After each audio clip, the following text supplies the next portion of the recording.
At some point in life, many intelligent men notice something quietly troubling inside themselves, a constant inner pressure that does not disappear even when life looks reasonably successful from the outside. You may have a stable career, responsibilities fulfilled, and years of effort behind you, yet the mind keeps returning to the same silent question: why am I still not satisfied with myself? This question rarely appears dramatically. It usually comes in quiet moments when the day slows down and the mind begins reviewing the past almost automatically. Small decisions return first, then larger ones, and slowly the feeling grows that something about your own standards has become unusually strict. And then another thought appears: why am I so hard on myself? Many intelligent men reach this point not because something is wrong with them, but because their mind has been trained for decades to see what could be improved.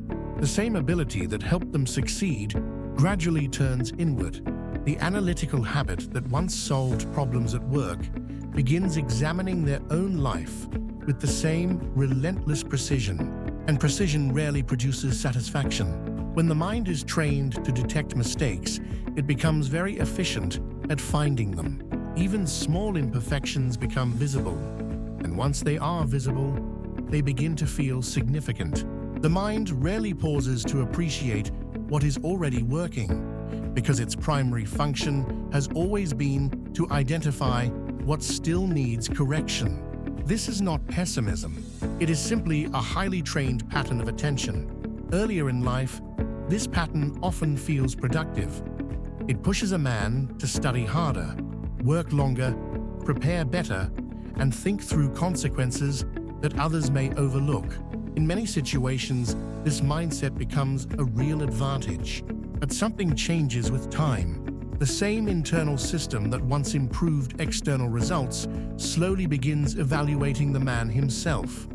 Not only his work, but his past decisions, his relationships, his priorities, even the path his life has taken.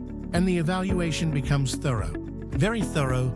An intelligent mind rarely looks at events in isolation. It automatically connects causes, consequences, missed opportunities, and alternative scenarios that could have unfolded differently. A single memory can open a chain of reflections stretching across decades. And this process rarely ends with a simple conclusion, because intelligence often carries an uncomfortable companion: awareness of how many different lives could have been lived. The mind quietly builds hypothetical versions of the past. What if I had chosen differently there? What if I had taken that opportunity? What if I had seen earlier what I only understand now? None of these questions are dramatic. They simply linger, and over time, the comparison becomes subtle but constant. The real life that happened stands beside the imagined life that might have been possible, and the imagined version always seems slightly more elegant, slightly more coherent, slightly closer to what the mind now believes would have been wiser. But this comparison contains a hidden distortion. The imagined version of the past contains no uncertainty. It is built using knowledge that only appeared years later. It is a perfect reconstruction, designed by a mind that now sees patterns that were invisible at the time. Real life never had that advantage, yet the mind rarely acknowledges this difference when judging itself. It simply concludes that things could have been done better, and so the internal standard quietly rises. Perfectionism rarely arrives as ambition. More often, it appears as a sense of responsibility toward one's own potential. A feeling that if a man can see clearly, he should also live accordingly. This sounds reasonable, but the human mind was never designed to live entirely under the supervision of its own analytical abilities. The same clarity that reveals possibilities also reveals limitations, contradictions, and trade-offs that cannot be fully resolved. Intelligent men tend to notice these contradictions very early. They see the complexity inside decisions that others treat more simply. They understand that every path closes other paths, and once you see that clearly, self-judgment becomes almost inevitable, because every decision now contains visible alternatives, and every alternative quietly suggests that perhaps something better was possible. Over the years, this creates a peculiar emotional climate inside the mind. Nothing feels entirely wrong, yet nothing feels fully settled either. Life moves forward, but the internal review continues running quietly in the background, like a system that never completely shuts down. Sometimes this review becomes strongest after success, rather than failure. When a goal is finally reached, the mind does not always celebrate. Instead, it begins examining the cost of reaching it. Was it worth the time? Was the direction correct? Did I overlook something more meaningful along the way? These questions are not signs of instability. They are signs of an intellect that continues searching for coherence. But coherence is a difficult standard for a real human life.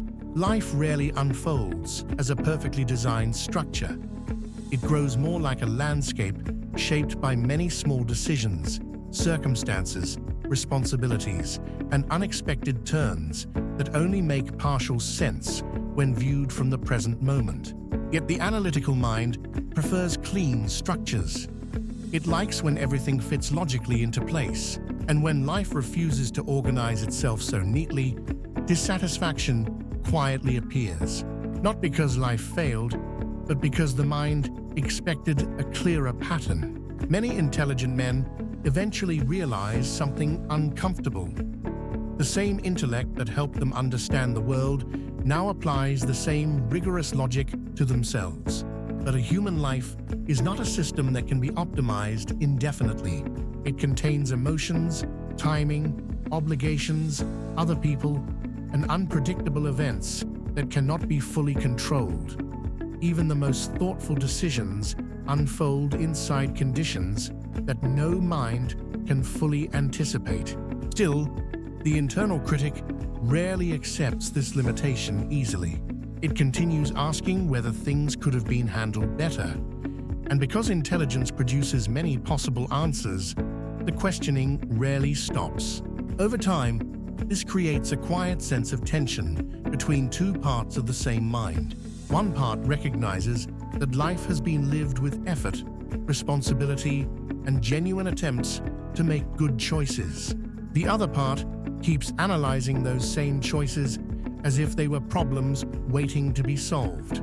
Both parts are sincere, but they operate according to different principles. The analytical part values precision, improvement, and clarity. The human part simply lived through time, with the information available in each moment. And those two perspectives rarely judge the past in the same way. When this tension remains unrecognized, it can create the strange feeling of never quite measuring up to one's own expectations. Not because the expectations were unreasonable at the time, but because they are constantly being updated by a mind that never stops learning. Every new insight quietly rewrites the standards by which earlier decisions are evaluated. This process is subtle but powerful. The wiser the mind becomes, the more easily it notices what could have been done differently. But wisdom appears later than the decisions it now judges. So the mind is often comparing two versions of itself that never truly existed at the same time. The younger man who acted without today's knowledge, and the older mind that now evaluates those actions with far greater understanding. And the older mind rarely feels generous toward the younger one. Yet that younger man was doing something difficult. He was navigating uncertainty in real time. He did not know how events would unfold.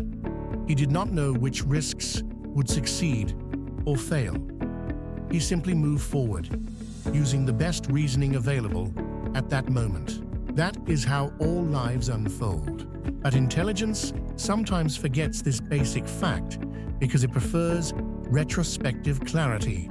Looking backward creates the illusion that the correct path should have been obvious all along. Yet at the time, The path rarely appeared that clear. Life looked more like a fog than a map, and decisions were made step by step inside that fog.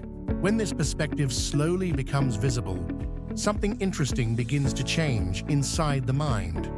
The harsh internal voice loses some of its certainty, not because the past suddenly becomes perfect, but because it becomes easier to see the conditions in which those choices were made. And those conditions were never simple. They included responsibilities, pressures, limited information, emotional realities, and the ordinary complexity of living among other people whose lives were also unfolding at the same time. Under those conditions, perfection was never truly available. Only movement was. Intelligent men sometimes spend years evaluating the elegance of their life path. Yet life itself rarely aims for elegance. It moves through compromises, corrections, learning, and occasional moments of clarity that appear only after long periods of uncertainty. Seen from this angle, the strictness many men feel toward themselves begins to look less like a flaw and more like a side effect of awareness. A mind that sees many possibilities naturally imagines better outcomes.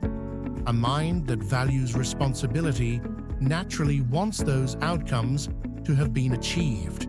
But the distance between possibility and reality is where every human life unfolds, and that distance cannot be eliminated by intelligence alone. When this becomes quietly understood, the inner atmosphere changes slightly. The questions may still appear. The mind may still review the past, but the tone softens, because the man who once judged himself so strictly begins to see something else in the story of his own life.